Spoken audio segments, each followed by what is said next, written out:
Hey guys, it's Arlette from Chasing Joy. It is a Friday. I am off work because I'm off every Friday. I work a flexible work schedule. So I work 4 10-hour days, so still doing the same 40-hour week as everyone else, just over 4 days instead of 5. I'm off, but I have a lot of things to do today. So I'm going to 2 doctor's appointments, acupuncture, getting my hair done, and trying to go to the gym and go to one of my favorite places to go to work, Corner Bakery Cafe, and work on some Chasing Joy stuff. So a lot of things to check off the list today. Plus I should probably do some laundry and attempt to clean something in my house. I am not a good housekeeper, y'all.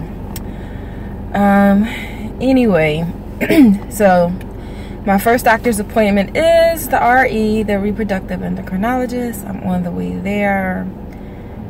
This is cycle day 2 of my, I guess now 19th cycle since I started actively trying to conceive. And I'm going to get an ultrasound and some blood work. I don't really care about the blood work so much because we already, you know, had repeat my fertility tests and they were good, as you all saw in the previous video. But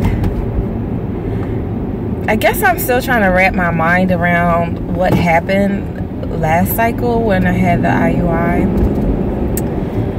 because I really felt pregnant. I thought that cycle was successful and I had symptoms that I never had before, and then for 2 different times I saw a faint line on the full pregnancy test. I definitely saw one at day 12, which I'm sure you guys could even see in the video. So I think I had a chemical pregnancy that, you know, the egg and sperm met, and maybe there was an attempt to implant, but it just didn't work all the way. But they combined the cramping that I had, which I never had. I'm not a person who even gets PMS. Like, even now I'm on day 2 of my cycle. I've had maybe the slightest cramp yesterday for maybe like 5 minutes, but it was like, honestly, if I would have been like busy, I probably wouldn't have even noticed it. So the cramps that I was having after the IUI, around days 3, 4, and then again more intensely around days like 7, 8, 9, lots of times throughout the day with sharp pains, and like to the point where I couldn't wait to like undo my pants and just like lay down. I've never had that before. So combining that with the fact that I also had that breakthrough bleeding that I mentioned back when I did the video about the palm juice and the pineapple smoothie. I had bleeding on like cycle day 7, and that was a few days after my period had went off, and I've never had that in like 10 years. I've not had that. So I just wanted to go and have an ultrasound and make sure nothing weird is going on inside, like God forbid a fibroid or I don't know, just anything strange, because those 2 things were abnormal. And so hopefully this ultrasound, everything will be normal and no problems. And I'll ask the doctor. It's not my regular doctor, she's off today, so I have to travel further to the other clinic, which is further away, to see the male doctor, which is fine. He's nice. He's the one, he's done probably most of my IUIs, and he's the one when I had the miscarriage who performed the I forgot what it's called, the cannula procedure for me. So, you know, I'm very comfortable with him. So I'll see what he thinks about if he thinks it was a chemical, or if he thinks like the tests were faulty. The one on day 10 when I thought I saw a line, you know, it was super faint, so I could have just been seeing the test lines, since I did discover you can see the test lines when you hold the thing up to the light now, which you used to not be able to. But day 12, that was definitely a pink line, so I'm curious as to what he'll say. So I will let you guys know. Right now, I'm just praying that the traffic isn't bad. For those of you who are watching who live in the Philadelphia area, so the clinic is like, when I have to go to the further away clinic, it's like way out near like King of Prussia.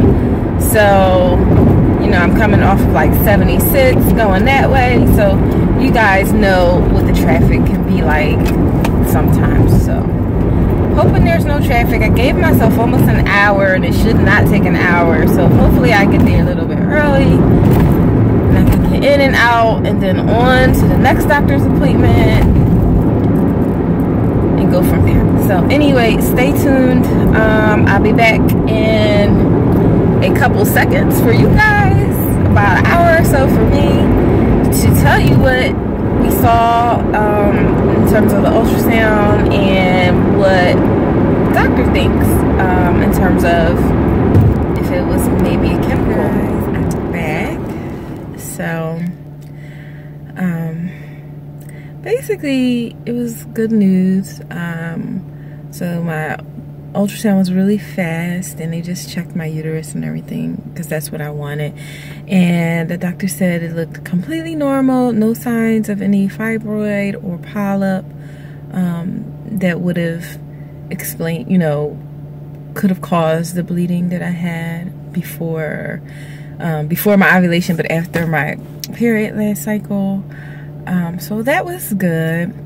When I talked to the doctor about what happened during the cycle, all my cramping, and that I got the faint positive, but it went away, he says that he thinks basically that the IUI did work, that the sperm did meet the egg and it tried to implant, but that it was a chemical pregnancy, meaning that basically, I guess, you know, there was something wrong, and so my body didn't allow it to implant. You know, he said, so that prevented me from being pregnant with a really sick kid, which is good. It made me feel so sad. Yeah. I mean, on the one hand, I felt glad to know that, like, I'm not crazy, because the cycle really made me feel crazy. Because I was having all those symptoms, and then, you know, I thought I saw a line, and then I didn't see a line, and then I definitely saw a line, and then never saw a line again. It just makes you feel like, am I losing it? Like, am I imagining?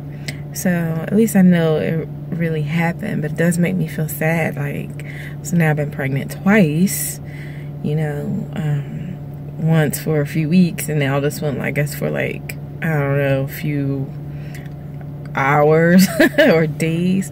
So, oh wow. I mean, this journey really is tough. It does make me feel a bit more ready. I guess not really ready, but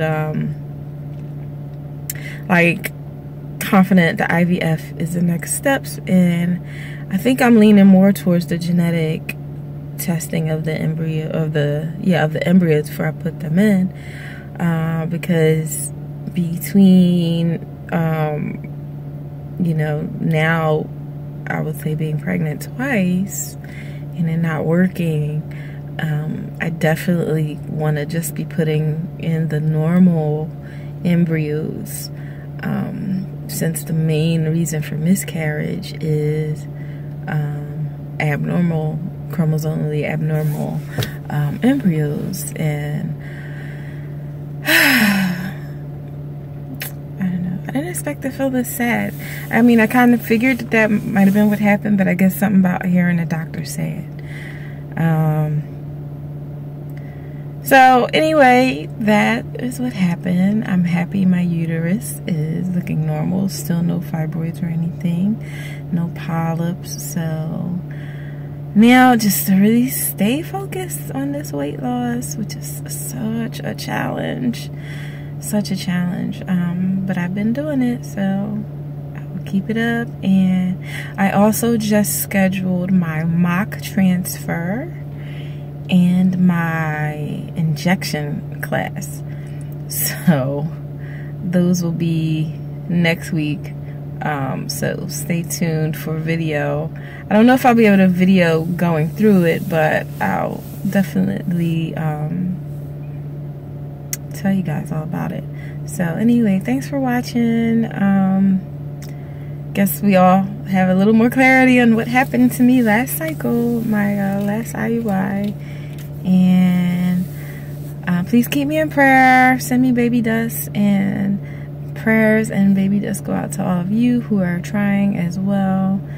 And you know, stay encouraged. I'm trying hard to stay encouraged. Most of the time I feel, you know, pretty good about all this, despite this now being 19 months that I've been actively trying.